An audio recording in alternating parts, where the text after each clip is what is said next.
Today I want to talk a little bit about problem periods, the associated fatigue and anemia that can go along with the problem periods, particularly in women in their 30s as well as 40s and early 50s.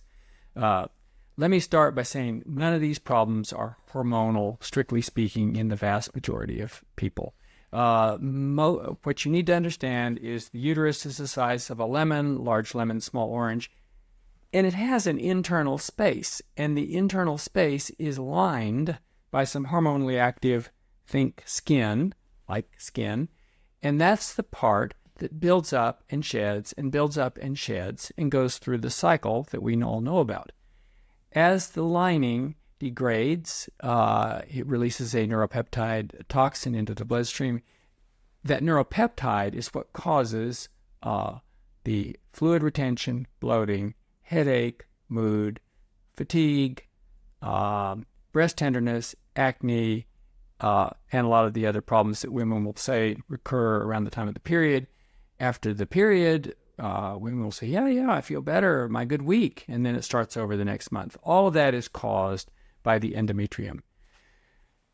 The endometrium will shed and have various amounts of blood loss. This is probably genetically determined. There's some other factors I won't go into on this video related to either fibroids, etc. But by and large, women who are losing blood, whether it's 3 days, 5 days, 7 or 10 days, it can be a problem. Convenience issues, social issues, whatever it is. And all of it relates to the endometrium. Some women are particularly prone to anemia. The rate-limiting step for replenishing blood loss is primarily the dietary iron. So a lot of times women will go to their doctor and say, yeah, you're anemic, and you just you need to be taking more iron. In fact, some extreme cases, I've heard women be sent to the hematologist where they're giving iron infusions or even blood transfusions.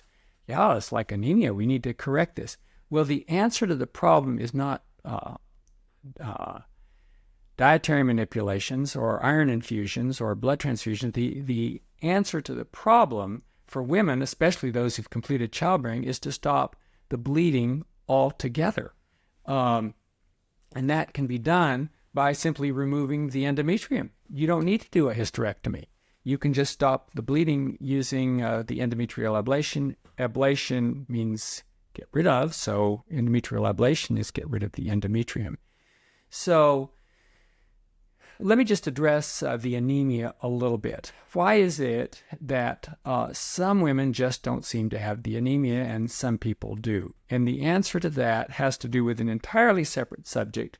Again, iron tends to be the rate-limiting step in about 99% of people with anemia. There are other causes of anemia, some genetic diseases and so forth. But by and large, let me just ask you this question. When is the last time you heard about an anemic man? Not that often. In fact, if a man has anemia, you have to start asking, well, yeah, but maybe he has cancer. Where exactly is the bleeding coming from? With women, the answer is obvious. And with blood loss, for every amount of blood the iron needs to be replenished, and some women simply don't have the ability to absorb the iron. Again, the ability to absorb iron is genetically determined. There's some women just genetically, they are very good absorbers of iron, and those are the people that you may know. There's even back high school, just heavy periods, and they were on the Coke and potato chip diet, and they didn't have a problem with anemia. And then there was someone else.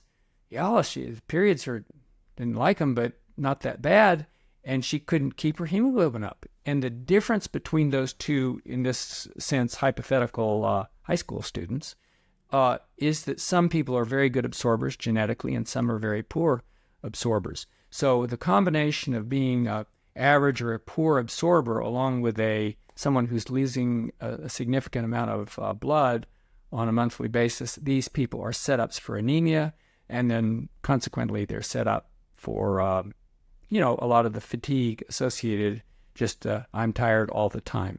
So if a woman has completed childbearing, she's in her mid-30s to 50, even early 50s, and she's tired of the convenience issues associated with her monthly cycles, if she is trying to plan her vacations and other things in her life around when her periods are, and if she is having problems with fatigue and some of the other associated problems about the period, then she should give us a call. She might want to scope other things out on our YouTube channel to try to get some explanations she may not be getting from her regular doctors and regular GYN providers, and we would love to help.